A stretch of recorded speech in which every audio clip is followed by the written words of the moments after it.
የኢፌድሪ ጠቅላይ ሚኒስትር ዶክተር አብይ አህመድ ባሳተሙት አራተኛ መጽሐፋቸው የመደመር መንግስት መጽሐፍ ስለ ብሔራዊ መግባባት ያነሳሉ። ብሔራዊ መግባባት ማለት ለረጅም ጊዜ ለሀገሪቱ እድገት ማነቆ የሆኑ ጉዳዮችን የምንፈታበት መንገድ ነው። ይህ ታዲያ ረጅም ጊዜ ለዜጎች ችግር የሆኑ እንዲሁም ደግሞ ስብራት የሆኑ ጉዳዮችን በመጠገን ወደ ተሻለ መንገድ ሀገሪቷን የምናሻግርበት መንገድ ነው ይላሉ። ምክንያቱም ፖለቲካ ያልተሻገረባት ሀገር በኢኮኖሚ መሻገር ስለማትችል ብሔራዊ መግባባትን ለማምጣት ደግሞ ሀገራዊ ምክክር ያስፈልጋል። ሀገራዊ ምክክርንም በዚሁ መጽሐፋቸው ላይ ሲያነሱ ሀገራዊ ምክክር ማለት ህብረትንና አንድነትን የሚያጠናክር በዚህም ደግሞ ልህቃንና ማህበረሰቡ ወይም ህዝቡ በጋራ በመሆን ወደ ተሻለ ከፍታ የሚሻገርበት መንገድ ነው። ሀገራዊ መግባባት ካለ ለመምጣት ደግሞ ሀገራዊ ምክክር አስፈላጊ ነው። ሀገራዊ ምክክር ለማድረግም ህብረተሰቡም ልህቃንም ፖለቲከኞችም የተለያዩ ማህበረሰብ ክፍሎችን በጋራ መቆም እንደሚገባ በዚህ መጽሐፍ ላይ ተካቷል። እንግዲህ የመደመር መንግስትን መነሻ አደረግን። ዛሬ ደግሞ እንደ ሀገርም ላለፉት ከ2014 ጀምሮ ሀገራዊ ምክክር ኮሚሽንን በማዋቀር ለዚሁ ብሔራዊ መግባባት ለብሔራዊ ጥቅም መነሻ የሚሆነው ሀገራዊ ምክክርን ለማካሄድ እየተሰሩ የነበሩ ጉዳዮች ምንድናቸው? ሀገራዊ ምክክርስ ለብሔራዊ ጥቅም መከበር ምን አይነት ፋይዳ አለው የሚለውን የተለያዩ ጉዳዮችን እያነሳን በዛሬ በዳጉ ዝግጅታችን ቆይታ የምናደርግ ይሆናል። ለዚህ ውይይታችን መነሻ እንዲሆነን ደግሞ ባልደረባችን ያዘጋጀው አጭር መረጃ አለን። ባልደረባችን ሰለሞን ንጉስ ይህንን መረጃ ካደረሰን በኋላ ውይይታችንን የምንቀጥል ይሆናል። አብራችሁን እንድትሆኑ እየጋበዝኩኝ ከውይይቱ ጋር ቆይታ የማደርገው እኔ ሰብለወርቅ ኤልያስ ነኝ። የተለያዩ እንግዶችም አሉ። ወደ ሰለሞን እንሻገር። እንኳን ደህና መጣ። ቆያችሁኝ። አመሰግናለሁ ሰብለ። እንግዲህ ቀደም ሲል እንደተናገርሽው በተለይ በሀገራችንና በዓለም አቀፍ ተቋማት ሰላምን በሰላም መንገድ እንዴት ማምጣት ይቻላል? የኢትዮጵያ ሀገራዊ ምክክር ኮሚሽን ከተቋቋመበት የካቲት 2014 ዓ.ም ጀምሮ የሰራቸው ስራዎች ምንድናቸው የሚለውን ነገር ነው። ሀገራዊ ምክክርስ መች ይካሄዳል የሚሉ ጉዳዮችን አጠር አድርገን እናነሳለን። እንግዲህ ተመልካቾቻችን በዓለማችን የሚገኙ የተለያዩ ሀገራት ሀገራዊ ምክክር ለማካሄድ ሲወጥኑ የተለያዩ ውስጣዊ ችግሮቻችን ለመፍታት እንደሆነ መረጃዎች ያሳያሉ።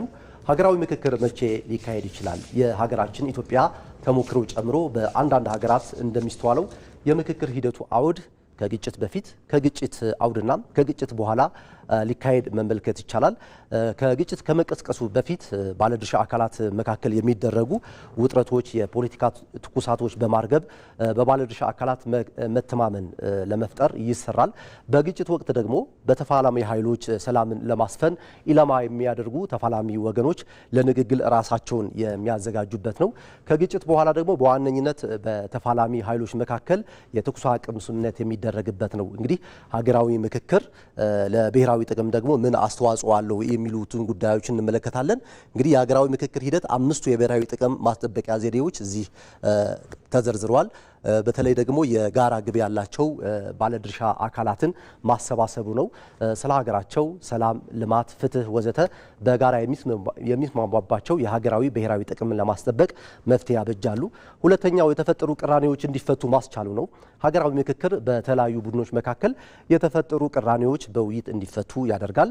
ሶስተኛ የሀገር ሉዓላዊነትና መረጋጋትን ማጠናከሩ ነው። የተፈጠሩ አለመግባባቶች እንዲፈቱ በማስቻል ለውጭ ጣልቃ ገብነቶች ጋባዥ የሆኑ ግጭቶችን ለማስቀረት ይሰራል ማለት ነው። በአራተኛ በተቋማት ላይ እምነት እንዲገነባ መስራቱ ነው። ሀገራችን እንግዲህ በኢኮኖሚም በፖለቲካም ተያያዥ ጉዳዮች ላይ ልታገኛቸው የሚገቡ ብሔራዊ ጥቅሞችን እንዳታጣ ሁሉም ተፋላሚ ኃይሎች ውይይት ያደርጋሉ። አምስተኛም ለዘለቄታ የሚበጁ የመፍትሄ ሀሳቦች በተለያዩ ዘርፎች እንዲመነጩ ማስቻሉ ነው። ሀገራዊ ምክክር ከነዚህ ዘርፎች ውስጥ የሚስተዋሉ የእኩልነት ጥያቄዎች፣ ብልሹ አሰራሮችን፣ የኢኮኖሚ ተጠቃሚነት፣ ፖለቲካዊ አካታችነት ዙሪያ የጋራ መግባባት እንዲደረስባቸው አበክሮ ይሰራል። እንግዲህ የሀገራዊ ምክክር ሂደቱ አምስቱ የብሔራዊ ጥቅም ማስጠበቂያ ዘዴዎች እነዚህ ይመስላሉ። እንግዲህ በዓለማችን ሆነ በሀገራችን እስካሁን እየተስተዋሉ ያሉ የሀገራዊ ምክክር ኮሚሽን ደግሞ ምን እየተሰራ ነው የሚለው ባለፉት ዓመታት በስፋት እንደምታነሱት ተስፋ አድርጋለሁ። ሰለሞን፣ እናመሰግናለን ባልደረባችን ሰለሞን ንጉስ ለሰጠን መረጃ። እኛም ደግሞ በዳጉ ዝግጅታችን ይሄንን በስፋት እናነሳለን። ካፍታ በኋላ እንመለስ። መልካም።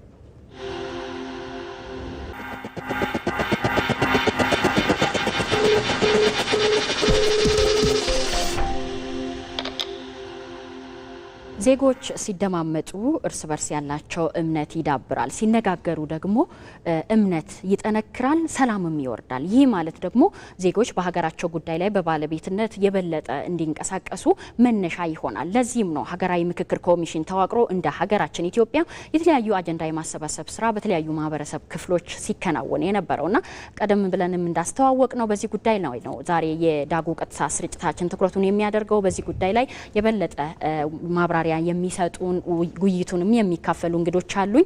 አጠገቤ የሚገኙት አቶ ጥበቡ ታደሰ የሀገራዊ ምክክር ኮሚሽን ቃል አቀባይ ናቸው። ወደ ደቡብ አፍሪካም ተሻግረን ደግሞ ዶክተር ሳሙኤል ጌታቸው በደቡብ አፍሪካ የሀገራዊ ምክክር አጀንዳ ማሰባሰብ መድረክ ተሳታፊና አስተባባሪ ይገኛሉ። ከኢቢሲ ሐዋሳ ስቱዲዮም ደግሞ አቶ ዶያሞ ዳሌ ግሎባል ፒስ ባንክ መሰረታዊ መንግስታዊ ያልሆነ ድርጅት የሰላም ግንባታና ማስፋፊያ ዳይሬክተር እንዲሁም የፖለቲካል ሳይንስ ምሁር ይገኛሉ። ቆየት ብለን ሌሎች እንግዶችንም የምንጋብዛቸው ይኖራሉ። ውይይታችንን እንጀምራለን። አብራችሁ እንድትቆዩ በውይይቱ ተሳታፊ እንድትሆኑ በስልክ መስመሮቻችንም ሀሳብ አስተያየት እንድትሰጡን እንጋብዛለን። አቶ ጥበቡ እንኳን ደህና መጡ። እንኳን ደህና ቆያችሁ። እንግዲህ የሀገራዊ ምክክር ኮሚሽን ከጀመረ ቆየት ብሏል። የተወሰኑ አመታትንም አስቆጥሯል። በነዛ አመታት ያቀዳቸው የተለያዩ ጉዳዮች አሉ። አጀንዳ የማሰባሰብ ስራው እንዴት ተከናወነ? ምንስ ሂደቶችን ያለፈ ነበረ? የሀገራዊ ምክክር ጉዞ ከሚለው እንነሳ። በጣም ጥሩ። በቅድሚያ እናመሰግናለን ኢቢሲን እንደዚህ ሀገራዊ ጉዳይ ትኩረት በመስጠት ለሚሰራቸው ስራዎችና ማክሰኞ ዕለት በኤፍኤም አዲስ 97.1 እንዲሁ ሰፊ ቆይታ ያደረግንበት ነበር። ዛሬ ደግሞ በኢቲቪ ተገናኝተናልና በጣም እናመሰግናለን። መልካም። እንግዲህ የኢትዮጵያ ሀገራዊ ምክክር ኮሚሽን እንደጠቀሽው ስራ ከጀመረ 3 አመታትና የተወሰኑ 6-7 ወራት ተጨማሪ ጊዜያት ያህል ቆይታ አለውና በእነዚህ ጊዜያት እንግዲህ በጣም በርካታ ተግባራት ተከናውነዋል። እነዚህ ተግባራት ደግሞ የተከናወኑት ቅድም ባልደረቦችሽም አንቺም ስትገልጹ እንደነበረው በሀገራችን ኢትዮጵያ ላይ እጅግ መሰረታዊና ሀገራዊ በሆኑ ጉዳዮች ላይ ያለመግባባቶች በመኖራቸውና እነዚህ ያለመግባባቶች የሀሳብ ልዩነቶች ደግሞ ወደ ቅራኔ እያመሩ ከቅራኔም አልፈው ወደ ግጭትም እያመሩ በርካታ የህይወትም የሀብትም የመሳሰሉት ውድመቶችን እያስከተሉ በመሆናቸው ይህንን እልባት መስጠት ስለሚያስፈልግና ይሄ እልባት የሚሰጠው ደግሞ በዋናነት በምክክር ቁጭ ብሎ በጠረጴዛ ዙሪያ በመነጋገር በመሆኑ ነው። ስለዚህ ዛ ምክክር የሚባለው ጉዳይ ላይ ለመድረስና የተግባባንባቸውን ጉዳዮች ተግባራዊ ለማድረግ እንዲቻል እዛ የሚያዳርሱ በርካታ ስራዎች መሰራት ነበረባቸውና ባለፉት አመታት እነዚህ ስራዎች ናቸው ሲሰሩ የነበሩት። እንደው ጠቅለል አድርጎ ለመግለጽ ያህል አንደኛው ይሄን ሂደት ማን ነው መምራት ያለበት የሚለውን ጥያቄ መልስ ለመመለስ የተደረገ ጥረት ነው። ያ ማለት ቅድም በመግቢያሽ ላይ እንዳልሽው ይሄ ሂደት ገለልተኛ በሆነ ተቋም መመራት አለበት፣ ነፃ መሆን አለበት ከማንኛቸውም አካላት ተጽዕኖና እንደገና ደግሞ የምክክር ሂደቱ ሙሉን አሳታፊና አካታች መሆን አለበት። በሌላ አገላለጽ ማንም ከምክክር ሂደቱ መገፋት አይኖርበትም። ስለዚህ ይህንን የሚያስተባብር ተቋም ሀገራችን ያልነበራት ከመሆኑ ጋር ተያይዞ ይህን ተቋም መፍጠር ተንከባክቦ ማሳደግና አሁን የደረሰበት ደረጃ ላይ ማድረስ ያስፈልግ ነበር። ስለዚህ ከዚህ አኳያ ተቋሙ ስትራቴጂክ እቅድ አዘጋጅቶ የተለያዩ አሰራር ስርዓቶችን ዘርግቶ የሰው ኃይልና ሌሎች አስፈላጊ ግብዓቶችን ማሟልቶ እንደገና ደግሞ ከተለያዩ አካላት ጋር አጋርነትን በመፍጠር ጭምር ስራዎች ለመስራት ጥረት አድርጓልና አሁን በኋላ ላይ ምናነሳቸውን ዋና ዋና ተግባራትን ማከናወን የተቻለው ይሄ ተቋም በመፈጠሩና እዚህ ደረጃ በመድረሱ ነው። ስለዚህ እንደ ሀገር ይሄ ተቋም መፈጠሩ በራሱ አንድ ትልቅ እርምጃ ነው ተብሎ ሊወሰድ የሚችል ጉዳይ ነው። ሁለተኛው ትኩረት ተሰጥቶ ሲሰራ የነበረው ይሄ የምክክር ሂደት ሁሉን አካታችና አሳታፊ መሆን እንዳለበት በማቋቋሚያ አዋጁ ላይም ተገልጿል። እነዚህም ደግሞ በዋናነት የተለያዩ የህብረተሰብ ክፍሎች የሀሳብ መሪዎችና የፖለቲካ መሪዎች እንዳሉ የተገለጸ እንዳለ ሆኖ ግን እነዚህ ነገሮች ማለት ምን ማለት ናቸው የሚለውን ደግሞ በትክክል መመለስ የሚጠይቁ ጉዳዮች አሉ። ስለዚህ ከዚህ አኳያ የተሳታፊዎችን የመለየቱ ስራ ሰፊ ጊዜ ተወስዶ ሲሰራበት የነበረ ነውና ከዚህም አኳያ የተለያዩ የህብረተሰብ ክፍሎችን ከወረዳ ጀምሮ ምናልባት በሀገራችን ታሪክ ታይቶ በማይታወቅ ሁኔታ ህብረተሰቡ የራሱን ድምጽ እንዲያሰማ የተደረገበትን ሁኔታ መፍጠር ያቻለ ሁሉም በሂደቱ ለመሳተፍ ፍላጎት ያላቸው ወይም አንሳተፍም እስካላሉ ድረስ ሁሉንም የፖለቲካ ፓርቲዎችን ያሳተፈ አሁን ባለን መረጃ ከ80 በመቶ በላይ በኢትዮጵያ ውስጥ ከሚንቀሳቀሱ ፖለቲካ ፓርቲዎች መካከል እንዲሳተፉ ማድረግ የተቻለበት የሀሳብ መሪዎች ወይም ደግሞ ምሁራኖቻችንም እንደዚሁ በስፋት እንዲሳተፉ ለማድረግ የተቻለበት በሀገራችን የሚታዩ ያሉ በክልልም በፌዴራል ደረጃም ያሉ በጣም በርካታ ተቋማትና ማህበራት የሃይማኖት ተቋማትን ጨምሮ ሲቪክ ማህበራትን ጨምሮ የተሳተፉበት እንደዚሁም ደግሞ መንግስትም ህግ አውጪው ህግ አስፈጻሚውና ህግ ተርጓሚው በኩል የተሳተፈበት ነው። ስለዚህ በሀገራዊ ምክክሩ ላይ ሁሉን አካታችና አሳታፊ ይሁን ስንል ምን ማለት ነው የሚለውን በዚህ ደረጃ በጣም በስፋት የተሄደበትና ይህንንም ስራ ከትግራይ ክልል በቀር በሁሉም ክልሎችና በሁለቱ ከተማ አስተዳደሮች በፌዴራልም እንደዚሁም በዲያስፖራም ደረጃ የተሰራበት ነው። ስለዚህ ከውጤት አኳያ አሁን ላይ ያለው ሽፋን ወደ 93 በመቶ የሚሆኑ የኢትዮጵያ ወረዳዎች በተወካዮቻቸው አማካኝነት በዚህ ሂደት ላይ የተሳተፉበትን ደረጃ ማድረስ ተችሏልና ለሀገራዊ ምክክር ጉባኤው እነማን እንደሚሳተፉ ለመለየትም ያቻሉ ስራዎች የተሰራበት ነው። ሶስተኛው ጉዳይ በምን ጉዳይ ላይ ነው የምንመካከረው ወይም ደግሞ በማን አጀንዳ ላይ ነው የምንመካከረው የሚለው ጉዳይም መልስ የሚያስፈልገው ትልቅ ጥያቄ ነው። ስለዚህ ምንም እንኳን በማቋቋሚያ አዋጁ ላይ እጅግ መሰረታዊና ሀገራዊ በሆኑ ጉዳዮች ላይ ሀገራዊ ምክክሩ እንደሚደረግ የተገለጸ መሆኑ እንደተጠበቀው ነው። ይሄ ማለት ግን በራሱ ምን ማለት ነው የሚለው ነገር መልስ የሚያስፈልገው ጥያቄ ነው። እና ደግሞ በማንስ አጀንዳ ነው የምንነጋገረውና ይሄ አጀንዳ ከየት ነው መምጣት ያለበት የሚለው ጥያቄ መመለስ ስለሚያስፈልግ ቅድም ያልኩሽን ተሳታፊዎችን በማካተትና በማሳተፍ አሁንም ከትግራይ ክልል በቀር በሁሉም ክልሎች እና በሁለቱ ከተማ አስተዳደሮች በዲያስፖራና በፌዴራል ደረጃ ሰፊ የሆኑ ትልልቅ የሆኑ ህዝባዊ መድረኮችን በማዘጋጀት አጀንዳዎቹን የማሰባሰብ ስራ ተሰርቷል። ከዚህ በተጨማሪ ደግሞ ተቋማትም ግለሰቦችም በየራሳቸው ደግሞ ለኮሚሽኑ ያቀረቧቸው አጀንዳዎችን ኮሚሽኑ እየተቀበለ ያለበት ሁኔታ ነው። በዚህም አግባብ በጣም በርካታ አጀንዳዎች ተሰብስበዋል። ይህም በቂ ሆኖ ስለማይገኝ ከዚህ ቀደም የተደረጉ ጥናትና ምርምሮችን ማለት እንደ ሀገር ላለመግባባታችን መንስኤ የሆኑ ምክንያቶችን በተመለከተ የተደረጉ ጥናቶችንም የማሰባሰብ ስራ በስፋት የተሰራበት ጊዜ ነው። ስለዚህ ከዚህ አኳያ በአንድ በኩል አጀንዳው የማን ነው የሚለውን መልስ የተሰጠበት፣ ሁለተኛ ነገር ደግሞ በሂደቱም ህብረተሰቡም ሌሎች ባለድርሻ አካላትም የምክክር ሂደቱ ባለቤትነታቸውን ያረጋገጡበት ሁኔታ የተፈጠረ ነውና አሁንም ከትግራይ ክልል በቀር በሁሉም ክልሎች ይህን ስራ በስፋት የተሰራበትና ውጤት የተገኘበትም አጀንዳ መስጠት ብቻ ሳይሆን ቁጭ ብለን ተነጋግረን ቢያንስ አላግባባ ያሉንን ወደፊት ምክክሩ የሚመጣ መሆን እንደተጠበቀ ሆኖ ግን ምክንያቶቻችን በመለየት ዙሪያ ራሱ እየተፈጠረ ያለው ልምምድና ባህል ቀላል ግምት የሚሰጠው አይደለም ለማለት ነው። በአራተኛና በመጨረሻ ደረጃ ከተሰሩ ስራዎች መካከል መጠቀስ ያለበት ነገር ይሄ ሂደት እንግዲህ ሄዶ ውጤት እንዲያመጣ ተግባራዊም እንዲሆን መግባባት የሚደረስባቸው ጉዳዮች ባለቤት ያስፈልገዋል። ባለቤቱ ደግሞ የተከበረው የኢትዮጵያ ሕዝብና ሁሉም ባለድርሻ አካላት ናቸው። ስለዚህ የሂደቱ ባለቤት እንዲሆኑ ደግሞ ይሄ ምክክር የሚባለውን ጉዳይ ሀሳቡ ራሱ መገዛት አለበት ወይም ደግሞ ባለቤት ሊኖረው ይገባል። እንግዲህ የሀሳብ ልዩነቶችና አለመግባባቶች ዛሬ የተፈጠሩ ጉዳዮች አይደሉም። ትናንትም የነበሩ ናቸው፣ ዛሬም ያሉ ናቸው። ምናልባት ነገም አዳዲስ የሚጨመሩ ነገሮች ይኖራሉ። ይሄ ደግሞ ለኢትዮጵያ ብቻም የተሰጠ ጉዳይ አይደለም፣ በየትኛውም ሀገር ላይ የምናስተውለው ነው። ምናልባት ልዩነቱ እንዴት ነው ያንን አለመግባባታችንን የምንፈታው? ተመካክረን ነው ወይስ በኃይል አማራጭ ነው የሚሉት ላይ ነው ልዩነቱ ያለውና እነዚህን በኃይል አማራጮች ለመፍታት የተደረጉ ጥረቶች እስካሁን ባለን ሂደት ብዙም ያዛልቁ አይደሉም፣ አክሳሪዎች ናቸው። ምክንያቱም አንድ ተሸናፊና አንድ ጊዜያዊ አሸናፊ ይፈጠራል። ያ ደግሞ ተመልሶ ሌላ ዙር ውስጥ ነው የሚከተልና ሁሉም አሸናፊ የሚሆንበትን መድረክ ማምጣት ግድ የሚል ጉዳይ ስለሆነ ይሄ ደግሞ አዲስ የሆነ ጉዳይ ስለሆነ ይህንን ህዝቡም ሌሎችም ባለድርሻ አካላት እንዲቀበሉት ሀሳቡን እንዲገዙት ወይም ደግሞ ፐብሊክ ባይን እንዲያገኝ የማድረግ ሰፊ የሆኑ የግንዛቤ ማጨበጥ ስራዎችን የኮሚሽኑን አሰራር ግልጽና ነጻ መሆኑን የማሳየት ስራዎች ከሚዲያዎች ጋር በተለይ በመተባበር በርካታ ስራዎች ይሰሩበት ነውና ባለፉት ጊዜያት ወደ ምክክሩ ምዕራፍ የሚያሸጋግሩን እነዚህና ሌሎችም በርካታ ተግባራት የተከናወኑበት ጊዜ ነበር ብሎ መጥቀስ የሚቻል ይመስለኛል። መልካም አመሰግናለሁ አቶ ጥበቡ። እንመለሳለን። አሁን ደግሞ ወደ ኢቢሲ አዋሳ ስቱዲዮአችን እንሻገራለን። አቶ ዳያሞ ዳሌ ይገኛሉ በቀጥታ መስመራችን ላይ እንግዲህ ያዳመጡን ከሆነ በዚሁ ሀገራዊ ምክክር ላይ ባለፉት ጊዜያት የነበሩ ሂደቶችን የሀገራዊ ምክክር ኮሚሽን ቃል አቀባይም ዘርዘር አድርገው ጠቅሰውልናል።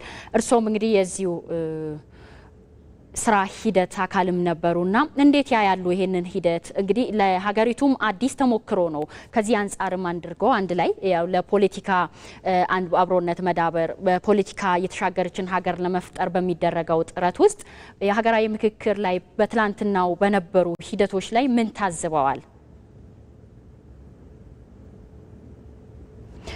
አቶ ዳያሞ ያዳመጡን አይደለም። እንግዲህ ተጨማሪ እንግዳችን ይገኛሉ። ቀደም ብዬም ተመልሰን እናገኛቸዋለን ያልካቸው ዶክተር አበሻ ሽርኮ በወላይታ ሶዶ ዩኒቨርሲቲ የታሪክና ቅርስ አስተዳደር ትምህርት ክፍል መምህርና ተመራማሪ ናቸው። እሳቸው መስመር ላይ ይገኛሉ።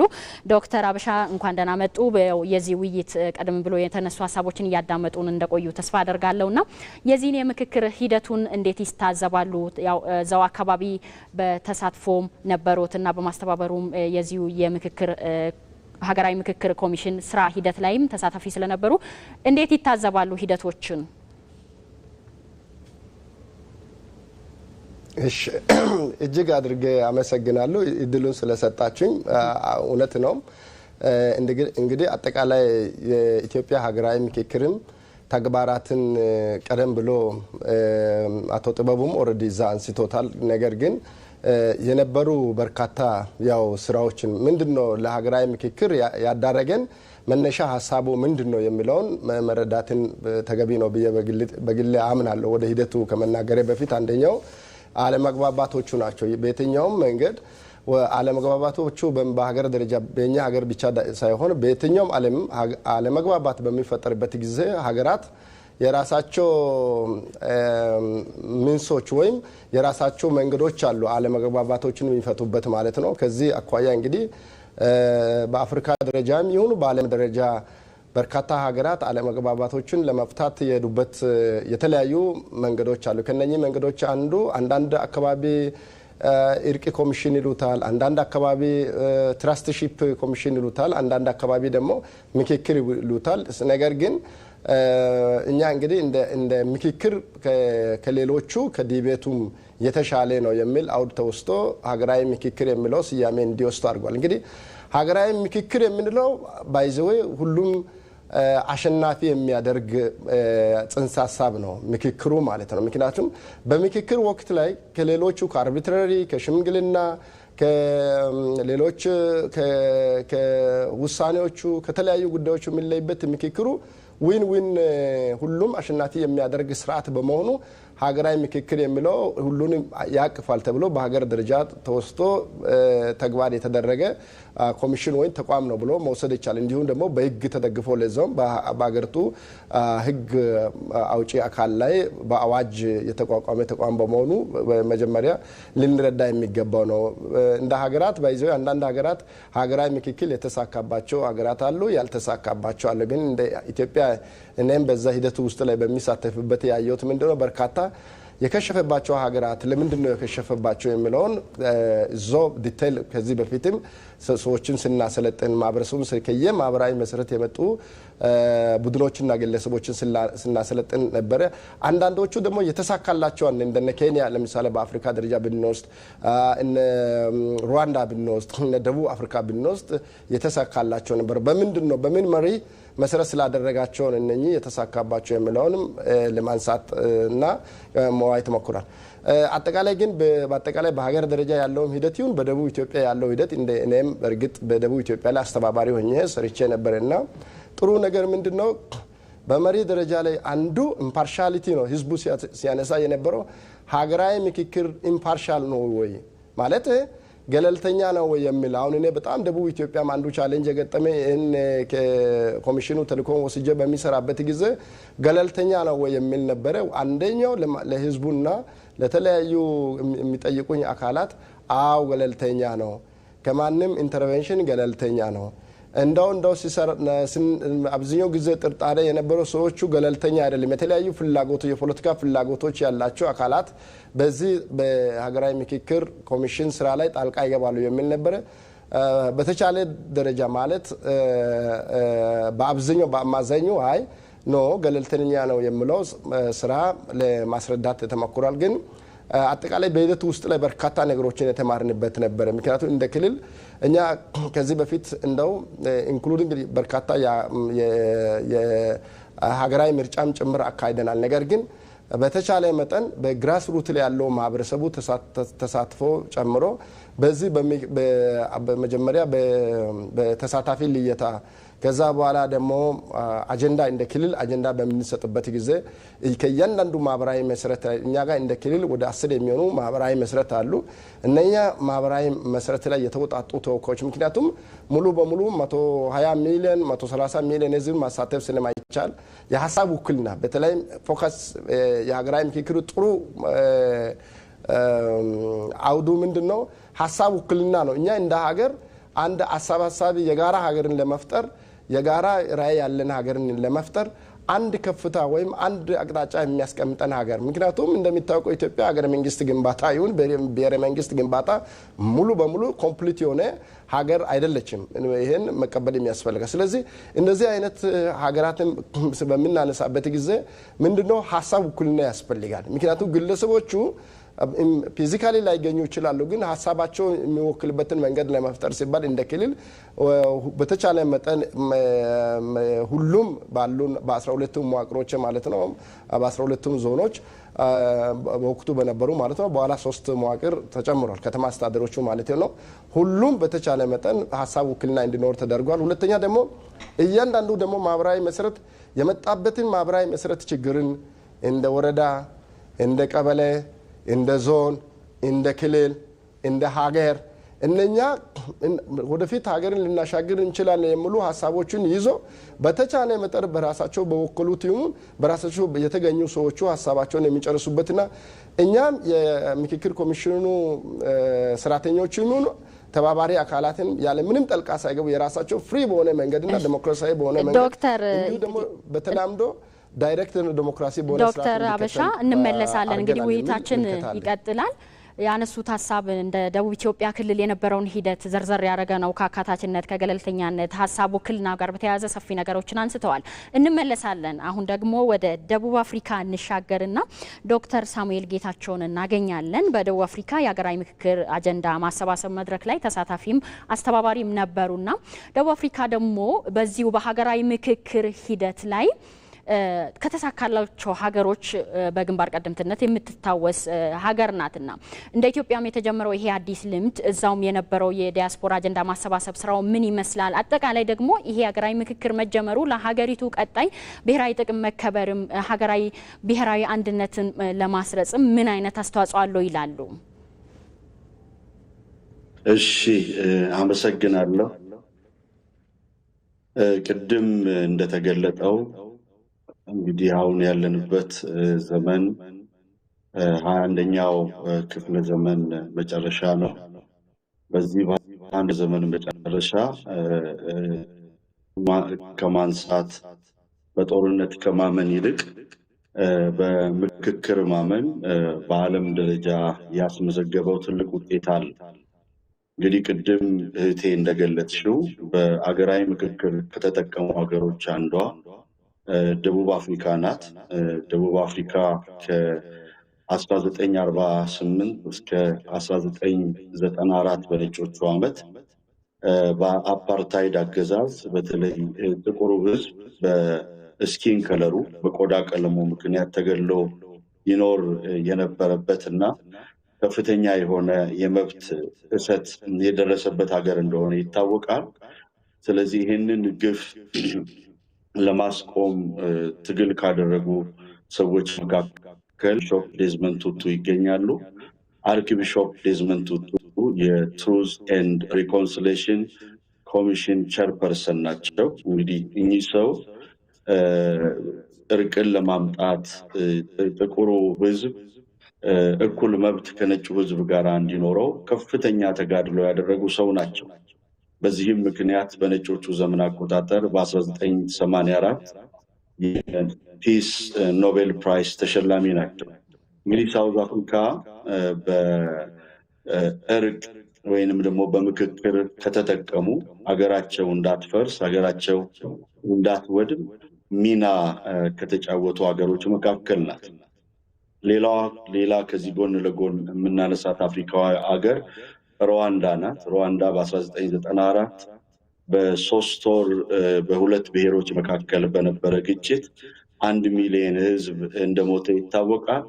ይህንን ግፍ የሰላም ኮሚሽን ተቋቁሞ በ1999 በነበረው ውጤታማ የእርቅ ስምምነት አሁን ሩዋንዳ ከአፍሪካ በተሻለ የኢኮኖሚ ደረጃ ላይ በተሻለ ላይ ከሚገኙ የአፍሪካ ሀገሮች አንዷ ናት።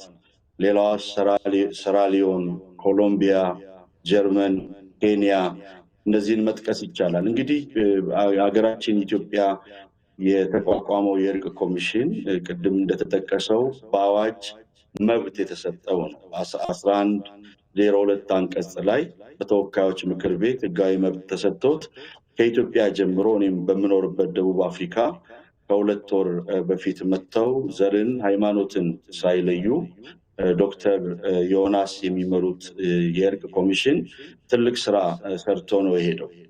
ስለዚህ ከዚህ ተሞክሮ ተነስተን ለሀገራችን ለኢትዮጵያ የሚበጀው ነፍጥ ማንሳት ሳይሆን ቁጭ ብሎ ልዩነቶቻችንን የባህል እሴቶቻችንን አክብረን በፍቅር ለአንድነት በምክክር ለአንድነት ምንሰራበት ጊዜ ቢኖር አሁን ነው። in spite of our religion difference የፖለቲካ ልዩነቶቻችንን አክብረን ግን የምንያያዝበት በብሔራዊ ጥቅማችን ላይ ማንደራደር ጊዜ ቢኖር አሁን ነው። ሀገራችን ኢትዮጵያ ከህዳሴው ግድብ ምንቃት በኋላ የተለያዩ ቻሌንጆች እየገጠሟት እንደሆነ እናያለን። ይህንን ቻሌንጅ ወይንም ተግዳሮት የምንቋቋመው ሃይማኖታችንን አክብረን የመጣንበትን ዝራክ ግን በብሔራዊ ጥቅማችን ላይ ደራደር ለምክር እንዲሁም ደግሞ ለእርቅ ራሳችንን የምናጋልጥ ሰዎች መሆን አለብን። እንግዲህ የመጨረሻ ሀሳብ ሲጨምር ስለ እርቅ ስናነሳ እንግዲህ ሃይማኖት የግል ሀገር የጋራ ነው። እንግዲህ በታላቁ መጽሐፍ በመጽሐፍ ቅዱስ ላይ በሉቃስ ወንጌል ምዕራፍ 3 ቁጥር 30 ላይ ጌታችን መድኃኒታችን ኢየሱስ ክርስቶስ እየወገሩት እየገደሉትን አይሁዳውያንን የሚያደርጉትን አያውቁምና ይቅር በላቸው ነው ያለው። እንደዚሁም እስጢፋኖስ አይሁዳውያን እየወገሩት ባለው ሁኔታ ሐዋርያት ሥራ መጽሐፍ ምዕራፍ 7 ቁጥር 60 ላይ የሚያደርጉትን አያውቁምና ይቅር በላቸው ነው ያለው። እንግዲህ ሃይማኖት ስለ እርቅ ያስተምራል። የእስልምና ሃይማኖት ሊሆን ይችላል። በተለያየ ቤተ እምነት ላይ እርቅ እንደ አንድ መመሪያ ሆኖ እንደ ትምህርት ሆኖ ይቀርባል። እኛም ኢትዮጵያ አሁን ፈጣን እድገት ላይ ባለችበት በዚህ ጊዜ ያሉንን ልዩነቶች አጥበን በእርቅ ወደ አንድነት የምንመጣበት ጊዜ ቢኖር ከመቼውም ጊዜ በላይ አሁን ሀገር ከምንም በላይ ናት። ማስቀደም ያለብን የግል ጥቅማችንን ሳይሆን ብሔራዊ ጥቅማችንን ስለሆነ በብሔራዊ ጥቅማችን ላይ መደራደር የለብንም እና አመሰግናለሁ። እናመሰግናለን። እንግዲህ ዶክተር ሳሙኤል ከደቡብ አፍሪካ ለሰጡን ተመልሰን እንገናኛለን። እዚሁ ስቱዲዮ እንመለስና አቶ ጥበቡ እንግዲህ ቅድም በዋናነት ሀገራዊ ምክክር ኮሚሽን ሲቋቋም ያነሳቸው በአጀንዳነት ያስቀመጣቸው ከ4 በላይ ዋና ዋና ጉዳዮች እስካሁን ያከናወናቸውን አይተናል። ወደ ደቡብ ኢትዮጵያ ክልልም ሄደን በዛው ሂደት ላይ የነበሩ ሰዎችንም አውርተናልና በዚሁ ሂደት ላይ ህብረተሰቡ የተለያዩ በማህበረሰብ ክፍል ተከፋፍሎ ነበር። የፖለቲካ ፓርቲዎች አሉ፣ ሴቶች፣ አካል ጉዳተኞች ነገሮች አሉና አካታችነትና አሳታፊነት እንዲሁም ደግሞ ከዚህ በፊት በነበረው መቃቃርና ሀሳብን እንደዚህ በጠረጴዛ ዙሪያ የማወያየት ልምድ ማነስ ምክንያት ነፍጥ ያነገቡ የፖለቲካ ፓርቲዎችም ወደዚህ ምክክር መድረክ አጀንዳ ወደ መስጠቱ መተዋል ብለዋልና ይሄ እንግዲህ ፖለቲካዊ መረጋጋትን ለማምጣት ዲሞክራሲን ለመለማመድ ምን አይነት አዲስ እድል ይዞ የመጣ ምክክር ነው ማለት እንችላለን? ጥሩ እንዳልሽው ምክክር ሂደት ነው። ይሄ ሂደት ደግሞ ከሚጠበቅባቸው ውጤቶች አንዱ ችግሮቻችንን ዲሞክራሲያዊ በሆኑ አግባቦች የመፍታት ልምዱ እንዲኖር ማድረግ ነው። ምክንያቱም አንዳንዶቹ ጉዳዮች የሚመነጩት ከልምድ እጦትና በዚህ መንገድ ደግሞ ችግሮቻችንን እንፈታለን የሚል እምነት የማጣት ጉዳዮችም ጭምር ስላሉበት ማለት ነው። ነገር ግን ቅድም እንደጠቀሹ ይሄን ሁሉን አካታችና አሳታፊ የሆነ ሀገራዊ ምክክር በማድረግ እነዚህን ጉዳዮች እልባት ማድረስ እንደሚቻል ፍንጮች የታዩበት ነው። መጨረሻውን ወደፊት የምናየው መሆን እንደተጠበቀ ሆኖ ማለት ነው። ስለዚህ አንዱ እንግዲህ የሚወስነው ጉዳይ ሂደቱ ምን ያህል አካታችና አሳታፊ ነው ማለት ማንም የማይገፋ ማንንም የማያገል ሁሉም በነጻነት እና በመሰለው መንገድ ለሀገሩ ችግሮች መፈታት አስተዋጽኦ የሚያበረከትበትን ምቹ መደላድልን መፍጠር ሲቻል ነው እና ከዚህ አኳያ እንግዲህ የምክክር ሂደቱ ላይ ያለው አካታችነትና አሳታፊነት በሁለት መንገድ ሊገለጽ ይችላል። አንደኛው በሂደቱ በአጠቃላይ በሂደቱ ላይ የሚታዩ የአሳታፊነትና አካታችነት ጉዳዮች አሉ። ያ ማለትም ማለት ነው ምንም እንኳን በማቋቋሚያ አዋጁ በተገለጸው መሰረት ኮሚሽኑ ይህንን ሂደት የሚያስተባብርና የሚመራ መሆኑ እንደተጠበቀ ሆኖ ነገር ግን የተለያዩ አካላትን በሂደቱ ላይ የማሳተፍ ሁኔታዎች አሉ። ይሄ በራሱ በጣም ትልቅ ፋይዳ አለው። አንደኛ ሀገራችን ያው በጣም ሰፊ እንደመሆኗ መጠን ያሉብን ያለመግባባቶችና የሀሳብ ልዩነቶች ደግሞ እጅግ መሰረታዊ በሆኑ ጉዳዮች ላይ በርካታ እንደመሆናቸው መጠን አንድ ኮሚሽን ብቻውን ሰርቶ ውጤት የሚያመጣበት ካለመሆኑ ጋር በተያያዘ ማለት ነው። ስለዚህ ከዚህ አኳያ በጣም በርካታ ተቋማት የሃይማኖት ተቋማትን ጨምሮ ቅድም እንደጠቀሽው የፖለቲካ ፓርቲዎቹ ጭምር የሚሳተፉት አጀንዳ በመስጠትና በመሳሰሉት ብቻ አይደለም ሂደቱ ላይ ጭምር እየተሳተፉ ያሉበት ነው። ይሄ እንግዲህ መግባባትን እምነትን እየፈጠሩ ከመሄድ አኳያ የራሱ የሆነ አስተዋጽኦ አለው። እንደዚሁም ደግሞ በሀገራችን ከሚታመኑ ማህበራዊ ተቋሞቻችን መካከል ለምሳሌ እድሮች ተጠቃሽ ናቸው። ምክንያቱም እኔንም አንቺንም ከለራችንን ወይ የቆዳ ቀለማችንን ዘራችንን ሃይማኖታችን ሳይለዩ በቁም ሳለን የሚያገለግሉ ወደዛኛው ዓለም ደግሞ ስንሸጋገር እኩል የሚያስተናግዱና አካላት ናቸው። እነሱም ጭምር የተሳተፉበት መምህራኖቻችን ጭምር የተሳተፉበት ሂደት ነው። አቶ ጥበቡ እንመለሳለን። ቀጥታ መስመራችን ላይ ስልክ አድማጭ ተመልካች ስለገባ ነው አስተናግደን ተመልሰን ሀሳባችንን እንቀጥላለን። ተመልካቻችን ማን ልበል እስቲ ሀሳቦትን ያጋሩን። አቤት ማን ልበሎት? መቶ አለቃ በየኔ ባረና ከወላይታ ሶዶ። እሺ መቶ አለቃ ሀሳብ አስተያየቶን ማጋራት ይችላሉ? አመሰግናለሁ። በመጀመሪያ ለጋዱ ይህንን እድል ስለሰጠኝ የተከበሩ እንግዶቻችንም ለጊዜያቸው እጅግ አድርጌ አመሰግናለሁ። እኛም እናመሰግናለን። ከዚህ በመቀጠል እንግዲህ ምክክር በታላቁ ሀገር ለኢትዮጵያ ይቅርና ለቤተሰብ ደረጃም አስፈላጊና ጠቃሚ ነው። ስለዚህ እኛ ኢትዮጵያውያን ብዙ ባህል አለ፣ ብዙ ቋንቋ፣ ብዙ ባህል ያለን ህዝቦች ነን። ችግሮቻችን በእጃችን ነው ያለው መፍቻ። የችግሩ ዋና መፍቻ ያለው በእጃችን ነው ያለው። ያም በምክክርና በሰላም ነው። ይህንን ከጃንሆይ ጊዜ ጀምሮ ይህንን የችግር መፍቻ በእጃችን ያለውን ትተን በጠመንጃ ብቻ ችግር ይፈታል ስንል ቆይተናል። ይሄ ጉዳይ በጣም ብርቅ የሆኑ ኢትዮጵያውያንን በጣም ጠቃሚ የሆኑ አእምሮችን ብዙ ህዝብን እንድናጣ ምክንያት ሆኗል። ስለዚህ ምንም የዘገየ ቢሆንም በአገር ደረጃ በኢትዮጵያውያን ያለው የሀብታችን አቀናጅተን ሀሳባችን አጠናክረን ወደ መፍትሄው አቅጣጫ በመመካከል ማምጣታችን እጅግ ደስ የሚያሰኝ ነው። በዚህ ጉዳይ ብሔራዊ ምክክር አባሎቻችን ከዋና ኮሚሽነር ጀምሮ ምክትል ኮሚሽነር ዶክተር ወንድሜ ዶክተር ዮናስ ላይ ሌሎችም ሁሉ ጭምር በጣም በብዙ ቦታ ላይ ሲለፉ እናያለን። እግዚአብሔር ይስጣቸው። ምክንያቱም የሀገራቸው ጉዳይ ነውና በዚህም ውጤት አምጥቶ ከውጭ ሀገር ጀምሮ ዲያስፖራ እንደገናም ደግሞ ኢትዮጵያ ደረጃም በሁሉ ክልል ከወገኖቻችን ከትግራይ ክልል በስተቀር ሲወያዩ ቆይቷል። ሄሎ እያዳመጥን ነው። መቶ አለቃ እየተሰማ እሺ፣ እንግዲህ አጠር አድርገው ያጠቃሉልን። እሺ፣ ሲወያዩ ቆይቷል። ስለዚህ አሁንም ወደፊትም ዋናው መስመራችን በሰላም መንገድ ችግሩ ማስቻው በእጃችን ስላለ የኛን በመደማመጥ በመመካከር ከሰማን ወይ ከተስማማን አገራችን በሰላም ወደፊት ትቀጥላለች። ጠመንጃ መፍትሄ አይደለም። በዚሁ ይቀጥል የምታስባለኝ። አመሰግናለሁ።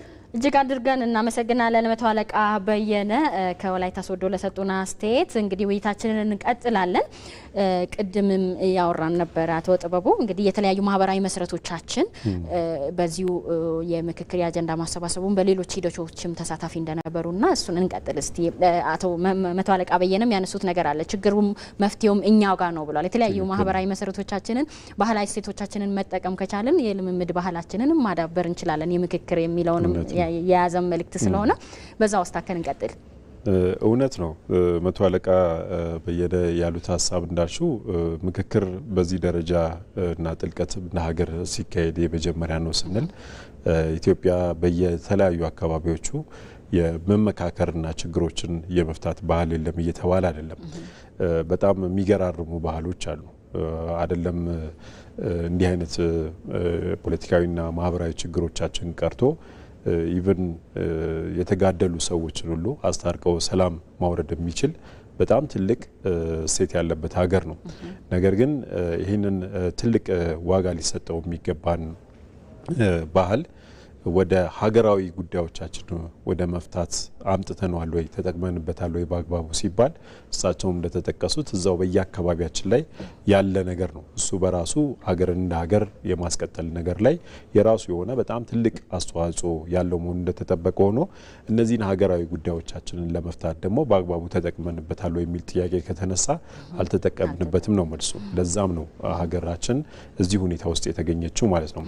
ስለዚህ ምክክር ኮሚሽኑ በነገራችን ላይ በማቋቋሚያ አዋጁ ላይ በግልጽ እንደተደነገገው አንዱ የሚከተለው መርህ እነዚህን ሀገር በቀል የሆኑ እሴቶችን ለምክክሩ መጠቀም አንዱ መርሁ ነው። ስለዚህ ከዚህ አኳያ የተጠቀመበት ነው። ቅድም እንደጠቀስነው ለምሳሌ አንዱ በዚህ በምክክር ሂደቱ የሚሳተፉ የማህበረሰብ ክፍሎች መካከል አንዱ የማህበረሰብ መሪዎቻችን ናቸው። እነዚህ የማህበረሰብ መሪዎቻችን ጋር ነው እነዚህ ቅድም የጠቀሷቸው እሴቶች አሉት በዋናነትና እነሱ እዚህ ሂደት ላይ መሳተፋቸው አንደኛ የችግሮቻችን መንስኤ በደንብ ስለሚያውቋቸው እነሱን ወደፊት በማምጣት ትልቅ አስተዋጽኦ ስላላቸው፣ ሁለተኛ ለመግባባት በመናደርገው ምክክር ደግሞ የራሳቸው የሆነ ጥበብ ወይም ደግሞ ዊዝደም የምንለው ነገር ስላለም ጭምር እነሱ ወደፊት መምጣታቸው ለዚህ አስተዋጽኦ ያበረክታል ለማለት ነው። ስለዚህ በአጠቃላይ ቅድም ያልሹ ጉዳይ ላይ ህብረተሰባችን በተለይ በሀገሩ ጉዳይ ላይ ብዙ ሲወስን አይታይም በነበረን ታሪካችን ማለት ነው። የችግሮች ሲፈጠሩ ግን ገፈት ቀማሹስ ነው በዋናነት ሴቶቻችን፣ እናቶቻችን፣ እህቶቻችን፣ ህፃናት፣ አካል ጉዳተኞች፣ ወጣቶች ጭምር የዚህ ጉዳይ ግንባር ቀደም ሰለባ የሚሆኑት ችግሮች በሰላማዊ መንገድ በማይፈቱበት ወቅት እነሱ ናቸው። ነገር ግን በሀገር እጣ ፈንታ ላይ ተመካክሮ የነሱም ድምጽ ተሰምቶ የሚያዋጣን መንገድ ይሄ ነው፣ በዚህ ልንግባባ እንችላለን የሚለው ጉዳይ ላይ ብዙም ወደፊት ሲመጡ አይታዩም። በአብዛኛው ሊቃኖቻችንና ፖለቲከኞቻችን በሚወስኑት ነው እየተኖረ ያለው።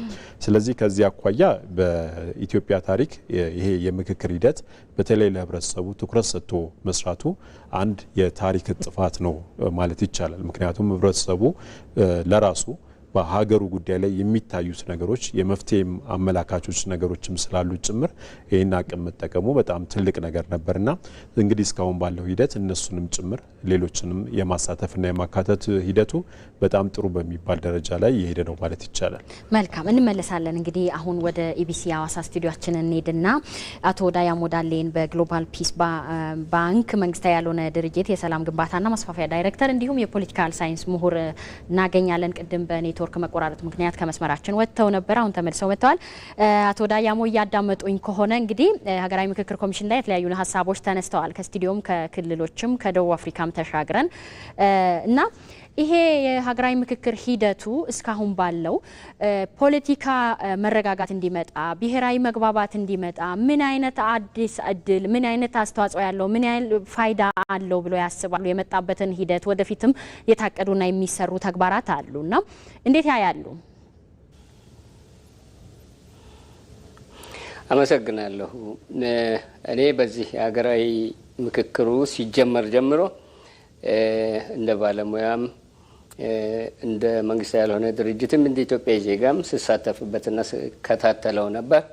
የሚገርመው ነገር አሁን እዚህ የገባሁት በሲዳማ ክልል ደረጃ ባለፈው በተካሄደው ምክክር ወቅት ተጽዕኖ ፈጣሪ በሚሉ ግለሰቦች ዘርፍ ተሰብስበን የነበርነው ሰዎች ያዛን ቀን ተወካይ አልመረጣችሁም ተብሎ አሁን ምክክር እዚህ ሳውዝ ስታር ሆቴል እያለ እሱን ትቼ ነው የመጣሁት ለዚህ ፕሮግራም። በአጠቃላይ ምንድን ነው የሚያመለክተው? እኔ ካለኝ ተሞክሮ ከእድሜም ከትምህርቴም ከስራ ልምዴም በኢትዮጵያ ታሪክ እንደዚህ አካታች የሆነ ሂደት አይቻላቅ ለማሰብም ራሱ ለማቀድም በጣም ከባድ የሆነ ነገር ነው።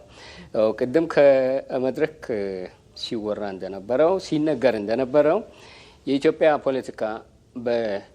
ፖለቲካና ማህበራዊ ጉዳዩ ጠቅላላ ከንጉሠ ነገሥቱ ስርዓት ውስጥ ያው የወረስነውን ቫልዩ ወይም እሴት አክብረን ነው ለስልጣን ያለን አመለካከት ለማህበረሰባዊ ስርዓት ያለን አመለካከት ሌጂቲሜሲ ቅቡልነት ላይ የተመሰረተ ነበር። እሳቸው ንጉሠ ነገሥቱ ስርዓት በአመጽ ከተወገደ በኋላ ምንከተለው ምንም ነገር የለም። ጉልበት ያለው ነው የሚከተለውና ከጉልበቱ ጎን ለጎን ምንድን ነበረ የኢትዮጵያ ተማሪዎች ንቅናቄ ተብሎ አሁን ብዙ ሰው ይሄኛው ትውልድ ብዙም ማቀው ከኛም ትንሽ ታላቅ የሆኑት ምንድነው የሚሉት ሰፊውን ህዝብ ወክለው የሰፊውን ህዝብ ድምጽ በማሰማት የሚል ነገር አለ። ይሄ ኤክስትሪም የሆነ ልህቅነት ነው። ኢሊቲዝሙ ከመጠን በላይ ነው። ጥቂት ልህቅ ከተስማማ ሌላው ጉዳይ ምን ችግር አለው የሚል አይነት ስንሄድ እርስ በርስ መገዳደሉ በመደብ ትግልስ የሚሆን በብሔር ትግልስ የሚሆን አሁን ደግሞ በሃይማኖት ግጭቱ እየሰፋ በምክክር የመፍታት ባህል እየጠፋ ሁሌም የመሸናነፍና የጉዳይ ጠላት የመሆን ጉዳይ ተስፋፍቶ የነበረበትን ሂደት ነው ሀብሎ ይሄ ጀመረው። ሲጀምር የህብረተሰብ ውክልናው ነው በጣም የሚያስደምመው። እኔ ብዙ የማጋነን ከሙያ አንፃር ማጋነን ያለብኝ አይደለም፣ ግን ቅድም እንደተባለው አሁን እድርን ሰው አስቦ ማህበረሰባችን ዋናው የደም ስር መሆኑን አስበን አናቅም። እድር እቁብ ነው ሰው የዕለት ዕለት ህይወቱ የሚኖረው። እነሱ የተወከሉበት የሃይማኖት ተቋማት የተወከሉበት የሀገር የማህበረሰብ መሪዎች የተወከሉበት ሲወከሉ ሲናገሩ ደግሞ እኛ እንደ ልህቅ ሶሻል ሚዲያ ላይ የለመድናቸውና እንዲህ ሲሪየስ የሚመስሉ ነገሮች ከዛ ከሚመጣው አንፃር በጣም እንዴት ነው ክብደት የሌላቸው የሚመስሉበት ሁኔታ ሀሳቦች ሲመጡ አይቻለሁ እና በአካታችነት ምንም ወደር ያለው ነገር አይደለም። ሁለተኛ ሂደቱ ከተጀመረ ጀምሮ ያለው አመለካከት ድሮ ይሄ ጉልበት መጠቀምን ኃይለኝነትን ጀግንነት አድርጎ የማውራቱ ነገር እየቀነሰ አሁን በምክክር መፍታትን እንደ ጀግንነት ምናይበት ባህልም እየዳበረ ሄዷል። የተወሰነ አሁንም የሚፎክር አለ። ይሄን የምክክር ሂደት የሚደግፉትን ሰዎች ማንጓጠጥም ሊኖር ይችላል። ነገር ግን እየቀነሰ ነው ያለው። አሁን ተሰምቶ ያልነበረ የብዙሃን ድምጽ እየተሰማ ስለሆነ በሰላማዊ ውይይት መፍታት ቅድም ተባለው አንደኛው ባህላችን ነው። ያን ባህል አቋርጠን የመደብ ትግል ምናምን በማለት ነው መፍትሄ የሌለው ነገር ውስጥ እየገባን በፊተኛው ቂም ላይ ሌላ ቂም የሚፈጥሩ ነገሮች እየፈጠርን ሄድ ነው ሀገራችንንም እኛንም ችግር ላይ ከተት ነው የሚለው ሀሳብ አሁን ግንዛቤ እያገኘ ሄዷል እና ሁሉም ሰው ወደ በምክክር የመፍታትን ጉዳይ ረስተን የነበረው የአባቶቻችን የእናቶቻችን ባህልም እንደገና ካስቀመጥንበት መልሰን የማምጣት ሙከራ የእምነት ተቋማቶችም ተመልካችነትን ትተው ለምንድነው እንደዚህ በምክክር ወጣት ትውልድን በመቅረጽ ረገድ ተሳትፎ ማያረጉት የሚለው ነገር እየተነከረ የሄደበት የትምህርት ተቋሞቻችንም እንደዚሁ የምክክር ባህልን የሚያስለምዱበት ሁኔታ ውስጥ ገብተናል። አሁን ምንድነው አመለካከታችን እየተቀየረ ነው ያለው። የውክልና ይሄ በጥቂት ልሂቃን ዙሪያ የሚሽከረከረው ፖለቲካም ክብደት እያነሰ ነው ያለው። ሶሻል ሚዲያ ላይ ኦፍ ኮርስ አሁንም አለ በጣም አክራሪ ነገሮች እንሰማለን፣ ግን ህዝብ መካከል ቦታ እያጣ ነው ያለው እና ሂደቱ በጣም አካታች ነው። ቅድም እንደተነገረው የትግራይ ክልል አለመካተቱ ብቻ ነው የሚያሳስበን እንጂ እዚህ ያው የቀጣይ የኮሚሽኑ እቅድም ስለሆነ እሱኛው መፍትሄ ያገኛል ብለን እናስባለን። አቶ ዳያሞ ለሰጡን ማብራሪያ በጣም እጅግ አድርገን እናመሰግናለን። እንመለሳለን። አሁን ደግሞ እንግዲህ ይሄ ሀገራዊ ምክክር ለምን አስፈለገ? ሀገራዊ ምክክር ማድረጋችን ደግሞ እንደ ሀገር ብሔራዊ ጥቅማችንን ብሔራዊ መግባባትን ለማምጣት ምን አይነት አስተዋጽኦ አለው የሚለውን የፌዴሪ ጠቅላይ ሚኒስትር ዶክተር አብይ አህመድ ያስተላለፉትን አጠር ያለ መልእክት ተከታትለን እንመለሳለን። ዳጉ ዝግጅታችን አሁንም ይቀጥላል። አብራችሁ ነው። እነዚህን ስብራቶች በውይይት እንጠግን ስንል ምንድነው ምክክሩ የሚያስገኝልን ጠቀሜታ? ምክክር ለኢትዮጵያ ለምን ያስፈልጋታል? ከዚህ ቀደም ሲባል እንደነበረው ማን ከማን ተጣልቶ ነው ንግግር ውይይት የሚያስፈልገው የሚል ጥያቄ የሚያነሱ ሰዎች ካሉ የዚህ ምክክር ዋነኛ ዓላማ ከተቃርኖ ይልቅ ተዛምዶን ለማጠናከር ነው። በብሔሮች መካከል፣ በቋንቋዎች መካከል፣ በባህል መካከል፣ በሃይማኖት መካከል ካሉ ተቃርኖዎች በላይ ተዛምዶች ስለሚበዙ እነሱን አጉልተው ለማውጣት ተመልሰናል። ከአጠር ካለው መልእክቱ እንግዲህ የምክክሩ ዓላማ ተቃርኖን ከማስፋት ተዛምዶን ማስፋት ነው በሚል እንግዲህ ግልጽና ለኢትዮጵያ ሀገራዊ ጥቅም ለብሔራዊ መግባባት ለቀጣይ ያለውን አስተዋጽኦ የጠቀሱበት ነው። መልእክቱን ተከታትለን ተመልሰናል። አቶ ጥበቡ ወደ ቀጣይ ስራዎች እንምጣ። የሀገራዊ ምክክር ኮሚሽን እንግዲህ ቀጣይ ላይ ከታቀዱ ነገሮች አንዱ የአጠቃላይ የሀገራዊ ምክክር ኮንፈረንስ ማካሄድ ነው፣ ጉባኤ ማካሄድ ነው። ከዛ ቀደም ብሎ ደግሞ የሚቀር ስራ እንዳለ ቅድም ጠቅሰውልኛል። የትግራይ ክልል አጀንዳ የማሰባሰብ ስራ ምን ላይ ነው ያለው? እንደ ኮሚሽን እየተሰሩ ያሉ ስራዎችስ ምንድን ናቸው የሚለውን ቀድመን እናንሳና ከሀገራዊ ምክክር ጉባኤው ደግሞ ምን አይነት ይዘት ያለው ነው የሚለውንም እናካትበት። ጥሩ አመሰግናለሁ። እንዳልሽው ሀገራዊ ምክክር ጉባኤውን እንግዲህ ኮሚሽኑ በያዘው እቅድ መሰረት እዚህ ያዝነው 2018 ላይ ጥር መጨረሻ ላይ ለማካሄድ እቅድ ታቅዶ ስራዎች እየሰሩ ነው ያሉት። እዛ ለመድረስ ቀሪ ተግባራት አሉ። ከነዚህ ተግባራት መካከል አንደኛውና ዋነኛው የትግራይ ክልልን ልክ እንደ ሌሎቹ ክልሎቻችን ሁሉ በዚህ በምክክር ሂደቱ ላይ እንዲካተትና ትርጉም ያለው ተሳትፎ እንዲያደርግ የማድረግ ስራ ነው። ይህንን በተመለከተ እንግዲህ ያው የግጭቱ በዚህ በፕሪቶሪያው ስምምነት ከቆመ ማግስት ጀምሮ ኮሚሽኑ የትግራይ ክልልን ወደ ምክክር ሂደቱ ለማምጣት በርካታ ጥረቶችን ሲያደርጉ ነበረ። ምናልባት ይሄ ጥረት በተለያዩ ምክንያቶች የተቆራረጠ የነበረ ቢሆንም ማለት ነው። በተለይ ግን 2017 መጨረሻ ላይና አሁን ደግሞ 2018 ከገባ ጀምሮ ባሉት ወራት ላይ ተከታታይ የሆኑ ጥረቶች እየተደረጉ ነው። እነዚህ ጥረቶች ምንድናቸው? አንደኛ በትግራይ ክልል ከሚገኙ የተለያዩ ባለድርሻ አካላት ጋር ማለት ጊዜያዊ አስተዳደሩን ጨምሮ ፖለቲካ ፓርቲዎችን ጨምሮ ህወሓትን ጨምሮ የሃይማኖት ተቋማትና ሌሎች ልዩ ልዩ አካላትን ጨምሮ ይሄ የምክክር ሂደቱን አስፈላጊነትን በተመለከተ ግንዛቤ እንዲያዝበት በማድረግ እና ደግሞ በክልሉ የምክክር ሂደቱ እንዲጀመር አስቻይ ሁኔታዎች እንዲፈጠሩ በጋራ መስራት በሚቻልባቸው ጉዳዮች ላይ ተከታታይ ውይይቶች ሲደረጉ ቆይተዋል። እነዚህ እንግዲህ በሂደት ውጤት እያመጡ ለውጦች እየታዩ የመጡ ቢሆንም ግን እስካሁን ባለው ሁኔታ ኮሚሽኑ በትግራይ ክልል በተሟላ ሁኔታ ተሳታፊዎችን የመለየትም አጀንዳ የማሰባሰብ ስራዎችንም የጀመረበት ወቅት ላይ አይደለም ያለ ነው። ግን አሁንም ጥረቶች ተጠናክረው እየቀጠሉ ነው ያለ ነው። አሁን ይህንን እየተነጋገርን ባለንበት ወቅት ራሱ ከትናንት ጀምሮ በኮሚሽነሮች የሚመራ አንድ ቡድን በመቀሌ ከተማ ነው አሁን ስራ እየሰራ ነው ያለው።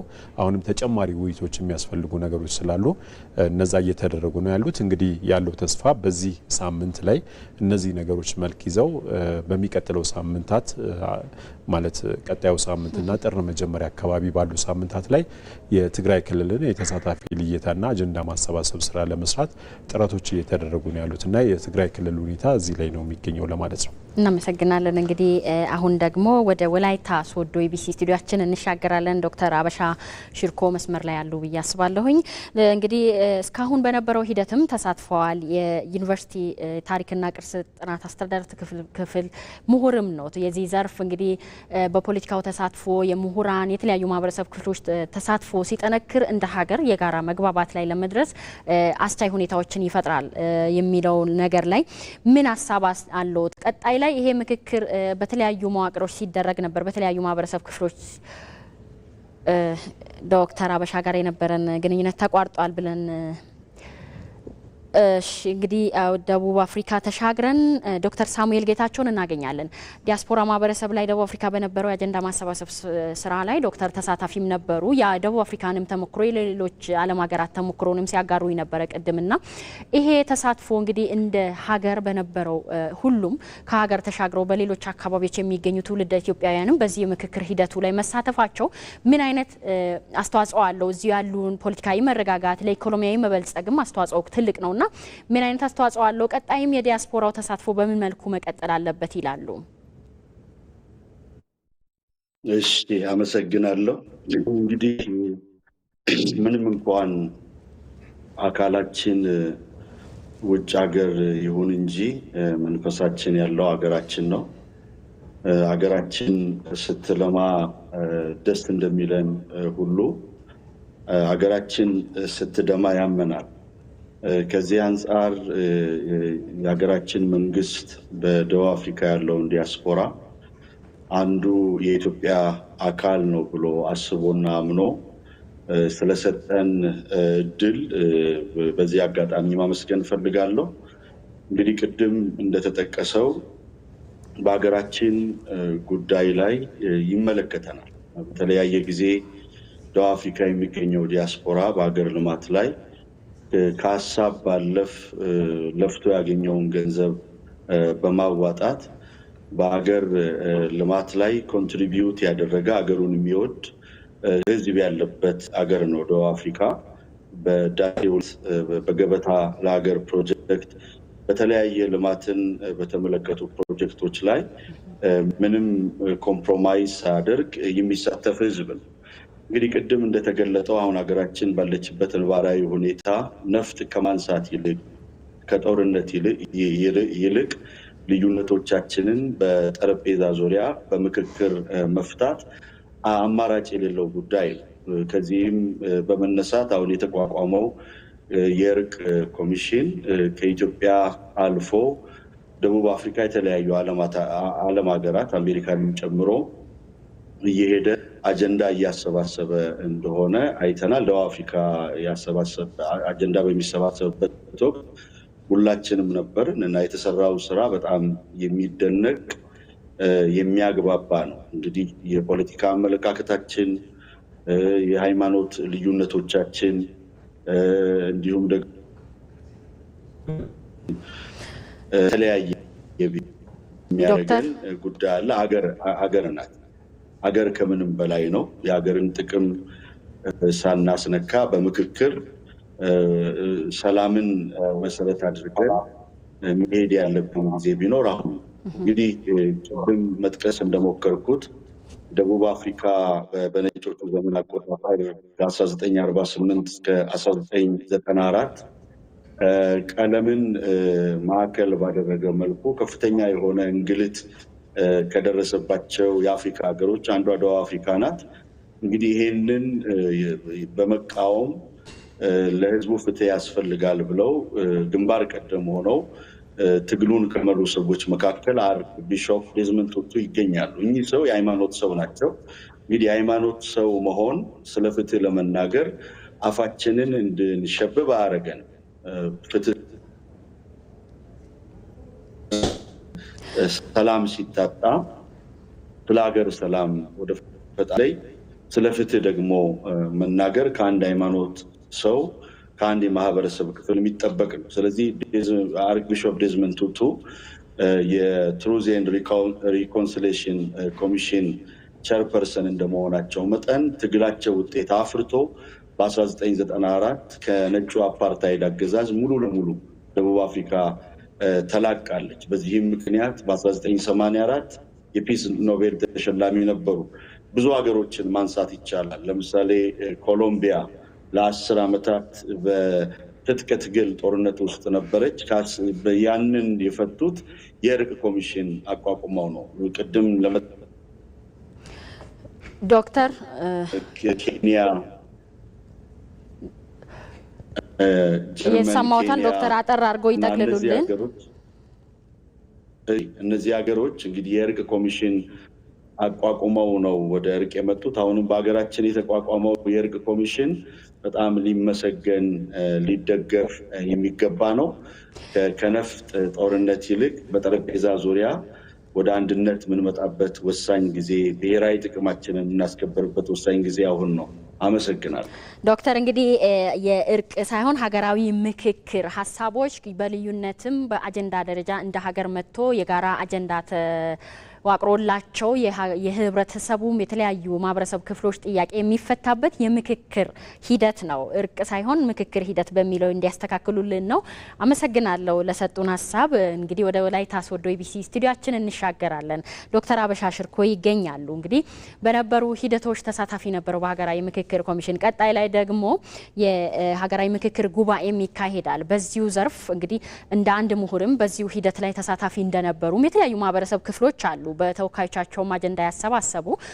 ይሄ ደግሞ አዲስ እንግዲህ እዚህ በየአካባቢው የነበሩ ሴቶች ቢኖሩም ግን እንደ ሀገር ምክክር ኮሚሽን ተብሎ የምክክር መድረክ ሲዋቀር በጠረጴዛ ዙሪያ ለመነጋገር የመጀመሪያው ነውና ይሄንን ከሀሳቡ ከአላማው ለማድረስ ምን መደረግ አለበት? በምን መልኩ መጠናከር አለበት? ሂደቶቹ ላይ የሚደረጉ ድጋፎች ይላሉ ዶክተር።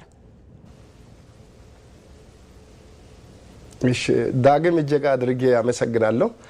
እኔ ቅድም በጣም ሲሪየስሊ ለማንሳት የፈለኩት ምንድነው አንዱና ዋናው ሀገራዊ ምክክር ኮሚሽን በሚመለከት በጣም በደቡብ ኢትዮጵያ አካባቢ የነበረው አንድምታን ለማስረዳት መጀመሪያ ትልቁ በህዝቡ ዘንድ ላይና ወደፊትም ለጉባኤ ከመደረጉ በፊት ሰዎቹ ክሊር እየሆኑ የመጡትና ወደፊትም ይጠቅማል ብዬ ከማስባቸው ጉዳይ አንዱ ገለልተኝነት ነው። ገለልተኝነት ላይ ኮንሰንሰስ ተፈጥሯል። ስለዚህ ተቋሙ ገለልተኛ ነው የሚለው በደቡብ ኢትዮጵያ አካባቢ ላይ ጥሩ እይታ አለ የሚል እምነት አለኝ። ሁለተኛው አካታችና አሳታፊነት ላይ ገለልተኛ በመሆኑ አካታችነትና አሳታፊነት አለ። ስለዚህ ተሳትፎና አካታችነትን በተቻለ መጠን ሁሉ ማህበረሰብን ያካተተ ነው የሚል በማህበረሰቡ ዘንድ ላይ ትልቅ እምነት ተፈጥሯል። ሌላኛው ተሳትፎን በሚመለከት ሁሉም የሚያሳትፍ ሁሉም የህብረተሰብ ክፍልም የሚያሳትፍ ተቋም ነው የሚለው ኦሬዲ በማህበረሰብ ዘንድ ተፈጥሯል። ስለዚህ እነኚህ ትልቅ እድልና ተስፋ ነው የሚል መያዝ ያስፈልጋል የሚል ግምት ወይም እምነት ማስቀመጥ ይቻላል። ከዚህ ጋር ተይዞ ምክክር ሂደቱ እንግዲህ ቅድም ለመጥቀስ እንደተሞከረው በሁሉም ከውይይቱ ላይ እንደተረዳ ነው በምክክር ሂደት ላይ አሳታፊነቱ አካታችነቱ እንደዚሁ ደግሞ ዲሞክራሲያዊ ባህልና ዲሞክራሲያዊ ስርዓትን ሂደቶችን የያዘ ነው በምንልበት ጊዜ የስ ምክንያቱም ዲሞክራሲ የምንለው አንደኛው ሪፕሬዘንቴሽን ነው የሚለው ነው።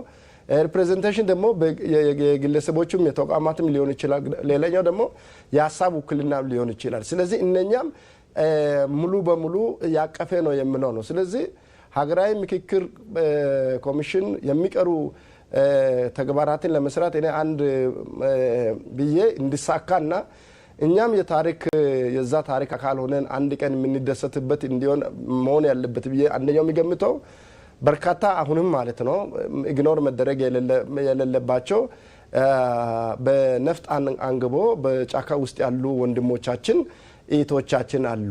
ስለዚህ ሀገራዊ ምክክር በቅርበት ያው በግሌ ስለሚረዳና ስለማውቀው እነኚህን በተለይም በጫካ ውስጥ ያሉ ወንድሞቻችን ነፍጥን አንግቦ ያሉትን በተቻለ መጠን ሊንክ አድርጎ ወደ መስመር ውስጥና ወደ ምክክሩ ሂደት ውስጥ ማምጣት የሚጠበቅ ትልቁ ተግባር ነው ብዬ በግሌ አምናለሁ። ስለዚህ ይሄ ሲሆን ሙሉ ይሆናል የሚል ግምት ስላለ ሁለተኛው በተለይ ትግራይ ክልልን በሚመለከት ትግራይ ክልልም ያሉ በተለይ ይሄ ከዲስፕሌስመንቱ ጋር ተያይዞ ከዲዲአር ጋር ተያይዞ ጊዜያዊ መንግስት ጋር ተያይዞ በክልሉ ያለው ማለት ነው ያሉ ነገሮችን ሲሪየስ የሆነ ውይይትና ምክክርን ባህል እናደርጋለን ብሎ ሀገራዊ ምክክር ያስቀመጠውን ራዕይን ለማሳካት አንዱ ክልል ወደ ጎን አድርገን ምክክር ለማድረግ በጣም አስቸጋሪ ስለሆነ በተቻለ መጠን ከክልሉ መንግስት ጋር በቅንጅት በመስራት የትግራይ ክልል እንደ አንድ ሀገሪቱ ፌዴሬሽን አካል እንደመሆኑ መጠን ወደ የትግራይ የምክክሩ አካል ማድረግ ያስፈልጋል የሚል አለ። ሌላኛው በተለይ ዲያስፖራ አካባቢ ያሉ በርካታ የሀገራዊ ምክክር እየሰራ ያሉ በርካታ አካባቢዎችን ኮሚሽነሮቻችን በተለያዩ አካባቢ ሄደው በማስረዳት አላማውን ተግባሩን በማድረግ ይላል። ግን ይሄ ሀገራዊ ምክክር ስቲል ነው ገለልተኛ በመሆኑ ዋናው አላማው ሀገራዊ ምክክርን ህዝቦቹን አንድ ለማድረግ ሀገር መንግስት ግንባታ ላይ ለሀገራዊ ጥቅም ላይ ሀገራችን ኢኮኖሚ እንዲያድግ ኢትዮጵያ ትልቅ ሀገር ነው፣ በርካታ ጸጋ ያላት ሀገር ናት። ስለዚህ ይሄን አጠናክረን ለመቀጠል የዲያስፖራ ተሳትፎ ወሳኝ ስለሆነ ዲያስፖራ ተሳትፎን በጣም አጠናክሮ መቀጠልን ያስፈልጋል። ወደዚሁ ከጉባኤ ከመደረገው አጠቃላይ ሀገራዊ ጉባኤ ከመደረገው በፊት ወይ ኮንፈረንሱ ከመደረገው በፊት እዚህ ላይ የሚቀሩ ነገሮች ስላሉ እነኛንም አጠናክሮ መስራትን ይጠይቃል የሚል ነው። ሌላኛው በተለይ ተፎካካሪ ፓርቲዎችን በሚመለከት እና ተፎካካሪ ፓርቲዎችን በሚመለከት ተፎካካሪ ፓርቲዎቹ የተወሰኑ ተፎካካሪ ፓርቲዎቹ ከራሳቸው ያገለሉ ስላሉ እነኛም በተፎካካሪ ፓርቲዎችን አላማውን በማስረዳት በተለይም ደግሞ በተለይ ከተቻለ የሀሳብ ውክልናቸውን ወስዶ በዚህ በሀገራዊ ምክክር የምክክሩ አካል አድርጎ በአጀንዳ ላይ አወያይቶ አንድ የሆነ በኮንፈረንሱ ላይ በተለይ ሀገራዊ ጉባኤ ላይ የሚሳተፉበትን መንገድ ከተፈጠረ ጠንካራ ምክክር ሆኖ ነገ የተሳካ የሀገራዊ ምክክር ነው ተብሎ ሌላ ሀገራትም ከኛ ተሞክሮ የሚወስዱበት ሀገራዊ ምክክር ይሆናል የሚል ተስፋ አለኝ። እጅግ አድርጌ አመሰግናለሁ ዶክተር አበሻ ሽርኮ ከወላይታ ሶዶ ስቱዲዮአችን እንመለሳለን፣ ውይይታችንን እንቀጥላለን። አሁን ግን ተመልካች ስልክ መስመራችን ላይ እንዳለ እየተነገረኝ ነው። ሄሎ ጤና ይስጥልኝ። አብሮ ይስጥልን። እንዴት ናችሁ? እግዚአብሔር ይመስገን። ማን ልበል? እንግዲህ ከዶክተር ለጥቄ ገብቻለሁ። ከመጀመሪያው ጀምሮ እየተከታተልኩ ነው። የአስር አለቃ አብነት ምትኩ ቀድሞ ወታደር ያሁን የዜጋ ጋዜጠኛ ከዚህ ከአዲስ አበባ ገባው። እናመሰግናለን። እስቲ ሀሳብና አስተያየቶን ያጋሩን አስር አለቃ አብነት። በጣም ጥሩ። እንግዳችንንም አመሰግናለሁ። በዛሬም በኢቢሲ በተገዳዳሚ እየመጡ ሀሳብ እየሰጡንም እየገባው ነው። እንግዲህ ሚዲያ ትልቁ ነገር እኔም የሚዲያ ሰው እንደመሆኔ የኢቢሲም አካል እንደመሆኔ ሳንሞካከር እንመካከር፣ ምክክር ያስፈልጋል። ሌሎች ሀገሮች ከኛ ይማሩ እንጂ እኛ ከሌሎች መማር ብለን ብቻ ሳይሆን የቀረው ትንሽ ጊዜ ሊሆን ይችላል። እኔም ተደጋጋሚ የምናገረው በየቦታውም ማስበው አገሩን እንደሚወድ ሰው ኢትዮጵያን እንደሚወድ ሰው ይሄ ጦርነት ጥሩነት አይደለም። ጦርነት ጠመንጃ መንጃ ጠብ ራሱ ጠብ ነው። መንጃ ጠብ ማስተናጃ ነው። ጦርነት ግን ሳይኖር እንሞካከር የምንለው በምክክር ከሆነ እንግዲህ ብዙ ተስፋዎች አድርጋለሁ። የቀረውም አንድ ክልል ነው። 90 ደቂቃ በእግር ኳስ የቀረ የሚባል ነገር በእኛም እንደምናስበው ህዝቡ ይፈልጋል። የትግራይ ማህበረሰብ ምክክር ይፈልጋል። የኢትዮጵያ አካል ነው። እንግዲህ ጥቃቅን ችግሮች ኖረው ፖለቲሻኖች፣ የተለያዩ አካላቶች ይሄ እንዳይደረግ የሚደረገው ዲያስፖራም ውስጥ እዚህም ውስጥ ባንዳና ባዳ አይጠፋም። ስለዚህ ኢትዮጵያ ስትኖር ነው፣ አገር ስትኖር ነው። ይሄ ምክክር ተስፋው ለዚህ ብቻ አይደለም። ለሚቀጥለው ጀኔሬሽን፣ ለሚቀጥለው ትውልድ ችግሮቻችንን በውይይት ኢትዮጵያን እንዴት እናሻገር። ከባለፈው ምን ተማር አልቀን ደቀን አይደለም መመካከር ያለብን። ሳንለቅ ሳናልቅ ሳንደቅ ጦርነቱን ሳናስቀጥል ቆም ብለን ለኢትዮጵያ ሲባል ለኢትዮጵያ ልዕልና ሲባል ለሀገራችን ከፍታ ሲባል ሁላችንም የዜግነት ኃላፊነታችንን እንወጣላለን። አመሰግናለሁ። እናመሰግናለን አስር አለቃ አብነት ከዚህ ከአዲስ አበባ ለሰጡን ገንቢ አስተያየት። ውይይታችንን እንቀጥላለን።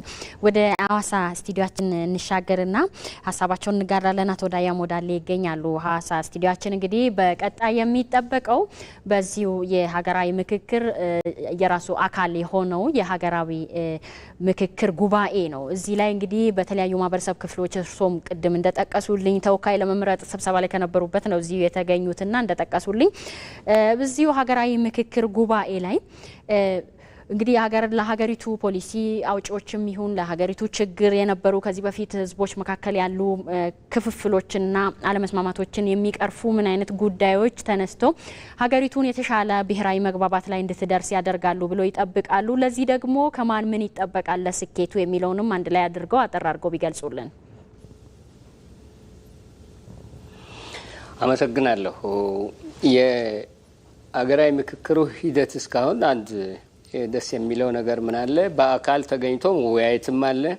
በአካል ካልተገኙም ጥያቄው ለኮሚሽኑ እንዲደርስ በተለያየ አማራጭ ማቅረብ አለ። ኦንላይን ገብቶ ዜጎች ማቅረብ ይችላሉ። እንግዲህ ሀሳቦቹ እዛ ለውይይቱ ሲቀርቡ ምን ያህል ክብደት ያላቸው ናቸው፣ ለሀገራችን ቀጣይነት የሚሆን ዘላቂ ሰላምን የሚያሰፍን አሁን ያሉ ግጭቶችን መፍታት ብቻ ሳይሆን ለነገው ትውልድም የሚተላለፉ ጉዳዮችን የሚወስኑ ዋና ዋና አጀንዳዎች ናቸው። እንግዲህ የሚቀርቡት በአካል ተገኝተን ካነሳነውና ካጠናቀርነው ሀሳብና ለኮሚሽኑ ከሰጠነው በተጨማሪ ያልተገኙ አካላትም ሊያነሷቸው የሚችሏቸው ጥያቄዎች በአካል አሁን በወቅቱ በተለያየ ምክንያት ያልተገኙ ለምሳሌ ታጣቂዎችም ቢሆኑ አሁን ትጥቅ ላይ ያሉ ገና ወደ መስማማት ያልመጡ እነሱ የሚያነሷቸው ጥያቄዎች የሚገቡበት እድል ተመቻችቶ እዛ ይንጸባረቃል ብዬ አምናለሁ። ይሄንን ጥያቄ አንዳንዴ ያው ቅድም የፓርቲዎችም በሚያሳዝን ሁኔታ አንዳንድ ፓርቲዎች ቅድመ ሁኔታ አስቀምጠው አለመግባታቸው በእኔ በኩል ትንሽ እንደ ግለሰብም ሳየው ተቃርኖ ነው ያለው። ምክንያቱም ፓርቲ ሆኖ ለድርድር ቅድመ ሁኔታ መቀመጥ የለበትም። ለውይይት ለምክክር ቀርበን ያነሳነው ሀሳብ ተፈጻሚነት ወይም ተቀባይነት ሲያጣ ነው ትንሽ መቆጣት የነበረብን። ያ ምንድነው ዋናው ምክክር ጋር ሁሉም ሀሳቦች የአገሪቷን የተለያየ ህብረተሰብ ክፍል የሚወክሉ ቢቻል የነገውን ትውልድም የሚወክሉ አሁን ያለፈውን ችግር ነው በዚህኛው መንፈታው ነገ ደግሞ ይነሳል። አሁን ቅርብ ጊዜ እንኳን በቲክቶክ ምናምን ምክንያት እንደምናየው የትውልድ ጉድባም አለ እኛ ሀገር። ዝም ብሎ አሁን እኛ ስለ ብሔር ብቻ ነው ስላለፈው ነው የምናወራው። የትውልድ ጉድባም እየተፈጠረ ነው፣ የባህል ሽግግርም እየተፈጠረ ነው። ከዚህ አንጻር ሁሉንም የሚያካትት አጀንዳ ይነሳል ብዬ አምናለሁ፣ እገምታለሁ። እዛ አጀንዳ ላይ ለጋራ አገር በሚል ሀሳብ ለመስማማት ነው። ለመስማማት ማለት በሀሳቡ ባንስማማም ሩል ኦፍ ዘ ጌም ማለት ሀሳብ ልዩነቶቻችን የምንፈታበት በሰላማዊ መንገድ የምንፈታበት አቅጣጫ የሚቀመጥ ለፖሊሲ አውጪም ግማሹ ለሪፈረንደም የሚሄድ ይሆናል፣ ግማሹ ደግሞ እዛው ተስማምቶ አዲስ ተቋም የሚፈጥር ይሆናል።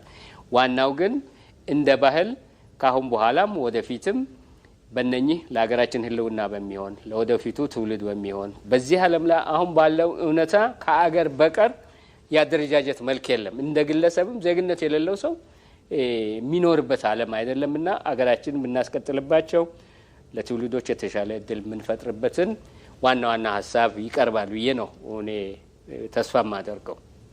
እናመሰግናለን አቶ ዳያሞ። ወደ ስቱዲዮ እንመለስና እንግዲህ ከክልል ስቱዲዮችም ያነሱት ነገር አለ። ቀጣይ ላይ ብሔራዊ እንግዲህ የሀገራዊ ምክክር ጉባኤው ላይ የመነሳት የሚገባቸው ለተሳትፎ ምን መምሰል አለበት የሚለው ነውና እዚህ ጉባኤ ላይ በዋናነት እንደ ምክክር ኮሚሽኑ የተያዙ አቅጣጫዎች ምንድናቸው? ከዚህ በፊት በነበሩ በአጀንዳ ማሰባሰብ ሂደቱ ከነበሩ ግንኙነቶች ወይም አብሮነቶች በምን ይለያል? ምንስ የሚጠበቅ አለ?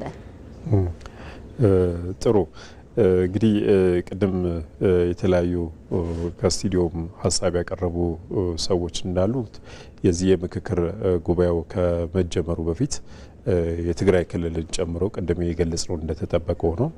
አንዱ የሚጠበቀው ነገር አጀንዳውን ቀርጾ ይፋ የማድረግ ጉዳይ ነው። ስለዚህ እስካሁን የተሰባሰቡ አጀንዳዎችን የማጠናከርና የመሳሰሉ ስራዎችና ለአጀንዳ ቀረጻው ምቹ እንዲሆኑ የማድረግ ስራዎች ተሰርተዋል።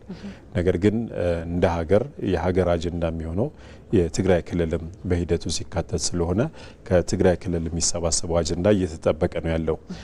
ስለዚህ አንዱ እና በጣም ትልቁ ጉዳይ የሚሆነው እና ለኮሚሽኑም ከተሰጡ ትልቅ ተግባርና ኃላፊነቶች መካከል አንዱ በምን አጀንዳ ላይ ነው የምንነጋገረው የሚለውን ነገር ቅርጽ የማስያዝ ጉዳይ ነው እና ቅድምም እንዳልነው እሳቸውም እንዳሉት አጀንዳዎቹን ኮሚሽኑ አይደለም ያመጣቸው፣ ከህዝቡ በተለያዩ መንገዶች የሰበሰባቸው አጀንዳዎች ናቸው። ነገር ግን እነዚህ በጣም በርካታ ስለሆኑ እነዚህ መካከል እጅግ መሰረታዊና ሀገራዊ የሆኑት ቅድሚያ ሊሰጣቸው የሚገባቸው ጉዳዮች የትኞቹ ናቸው የሚለውን ቅደም ተከተል የማስያዝና ቅርጽ የማስያዝ ስራ ነው ኮሚሽኑ የሚሰራውና አንዱ ትልቁ ጉዳይ እሱ ነው የሚሆነው። ምክንያቱም መጀመሪያ በምንመካከርበት አጀንዳ ላይ መግባባት ስንችል ነው ወደ ቀጣዩ ምዕራፍ መሸጋገር የምንችለውና እሱ አንዱ ትልቅ ስራ ነው። ሁለተኛ እንደተባለው የተቻለውን ያህል አካታችና አሳታፊ ለመሆን ጥረት የተደረገና በዚህም እነሱም እንደመሰከሩት ትልቅ ውጤት የተገኘ መሆኑ እንደተጠበቀው ነው። አሁን በሂደቱ ቢካተቱና ቢሳተፉ ደግሞ የበለጠ አስተዋጽኦ ሊያደርጉ የሚችሉ አካላትንም የማሳተፍ ሂደቱ እስከ መጨረሻው ድረስ ጥረት ይቀጥላል። እነዚህም አንዱ ቅድም ያነሷቸው የታጠቁ ወገኖቻችንን ወደዚህ ወደ ምክክር መድረኩ የማምጣት ስራው ተጠናክሮ የሚቀጥል ይሆናል። ሁለተኛ ምንም እንኳን ከ80 በመቶ በላይ የሚሆኑት በኢትዮጵያ የሚንቀሳቀሱ ፖለቲካ ፓርቲዎች በሂደቱ እየተሳተፉ መሆናቸው እንደተጠበቀ ነው። የተወሰኑ ፖለቲካ ፓርቲዎች ደግሞ በየራሳቸው ምክንያት በሂደቱ ያልተሳተፉ ወይም ደግሞ ራሳቸውን ያገለሉባቸው ሁኔታዎች አሉ። እነሱም በዚህ በምክክር ሂደቱ ላይ ቢሳተፍ ምክክራችንን የበለጠ ምሉ ለማድረግ የራሱ አስተዋጽኦ ስላለው እስከ መጨረሻው ድረስ ኮሚሽኑ አሁንም ጥረት የሚቀጥልበት ጉዳይ ነው የሚሆነው ማለት ነው። ከዛ ውጪ እንደጠቀሱ ሀገራዊ ምክክር ጉባኤው እንግዲህ አጀንዳው ብቻ ሳይሆን ተሳታፊዎችንም ጭምር ኮሚሽኑ አይደለም ያመጣቸው። ተሳታፊዎችም ጭምር ህብረተሰቡን የወከሉ ተሳታፊዎች፣ የተለያዩ ተቋማትና ማህበራትም ራሳቸው የወከሏቸው፣ ፖለቲካ ፓርቲዎቹም ራሳቸው የወከሏቸው፣ ሊቃንና ምሁራንም ጭምር ራሳቸው የወከሏቸው ተሳታፊዎች ናቸው መጨረሻ ላይ የሚገናኙትና የትግራይ ክልል ተሳትፎ እዚህ ላይ ታክሎበት እንግዲህ የሚጠበቀው እስከ 4500 የሚሆኑ ጉባኤተኞች በመጨረሻው የምክክር ጉባኤ ላይ ይሳተፋሉ ተብሎ ነው የሚጠበቀውና እንግዲህ ከነዚህ የሚጠበቀው ትልቅ ነገር ምንድነው? ይሄ ትልቅ የሀገር ኃላፊነት ለዛሬው ትውልድ ብቻ ሳይሆን ቀደምም ሲል እንደነበሩት ለቀጣይ ትውልድም ጭምር መሰረት የሚጥል ትልቅ ነገር ነው ይሆናል ተብሎ የሚጠበቀውና እስካሁን ያሉንን ያለመግባባትና የሀሳብ ልዩነቶችን በኃይል አማራጭ የመፍታታችንን ጉዳይ ወደ ተሻለ ምዕራፍ ወይም ደግሞ 21ኛው ክፍለ ዘመንን ወደሚመጥን ምዕራፍ የሚያሸጋግር ይሆናል ተብሎ ነው የሚጠበቀውና እነዚህ ተወካዮችና በሀገራዊ ምክክር ጉባኤው ላይ የሚሳተፉ ተሳታፊዎች እውነት ለመናገር በጣም ትልቅ ሀገራዊ ኃላፊነት ያለባቸው ሀገርን እስካሁን ከመጣበት ምዕራፍ ወደ ሌላ ምዕራፍ የመቀየር ትልቅ ኃላፊነትና አደራ የተጣላባቸው ነው የሚሆነውና ከዚህ አኳያ ለምክክር ሂደቱ ወይም ደግሞ ለመጨረሻው ኮንፈረንሱ ይህን የሚመጥን ቅድመ ዝግጅቶችን በማድረግ የተሳካ እንዲሆን እስካሁን የመጣንበት ሂደት መቋጫው ጥሩ እንዲሆን ለማድረግ ኮሚሽኑ በጣም ትልቅ ዝግጅቶችን እያደረገ ነው የሚገኘው። እንግዲህ እስካሁን በመጣንበት ሂደት ከምክክሩ አጀንዳ ማሰባሰብ ባሻገር በተለያዩ ሂደቶችም የተለያዩ ማህበረሰብ ክፍሎች፣ የተለያዩ ምሁራን፣ ከፍተኛ ተቋማትም ጭምር ሃይማኖት ተቋማትም እነዚህ ደግሞ መሰረተ ማህበራዊ መሰረቶች የሚባሉ እድሮችም ጭምር ተሳትፈዋል ብለዋል።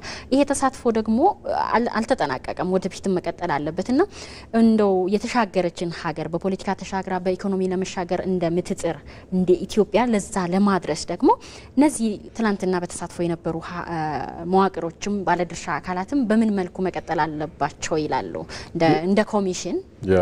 ይሄ ምክክር እንግዲህ በአንድ ተቋምና እንዳልነው በ4 በ5 ዓመታት ውስጥ ተሰርቶ የሚያልቅ ጉዳይ አይደለም። የሌሎች ሀገራትም ተሞክሮ ቅድም ሲያነሱ እንደነበረው ለምሳሌ የሩዋንዳ የቅርቡን ብንወስደው የዚሁ አፍሪካ ያለች ሀገር እነሱ አይ ቲንክ ከጀመሩ ጀምሮ አሁን 25ኛ ጉባኤያቸውን አካሂደዋል። በየአመቱ እየተካሄደ በተለያዩ ጉዳዮቻቸው ላይ ውይይቶች እየተደረጉ ማለት ነው እና የሌሎችም ሀገራት ተሞክሮ የሚያሳየው እሱን ነው።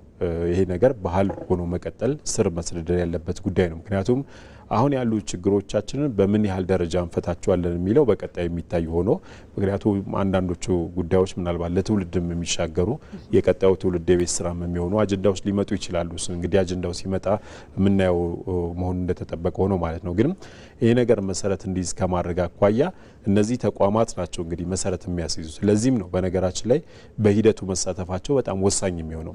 ለምሳሌ ፖለቲካ ፓርቲዎቹ እንደማንኛውም ዜጋ ወይም ደግሞ ባለድርሻ አካል አጀንዳ ከመስጠት የዘለለ ነው የነሱ ሚና።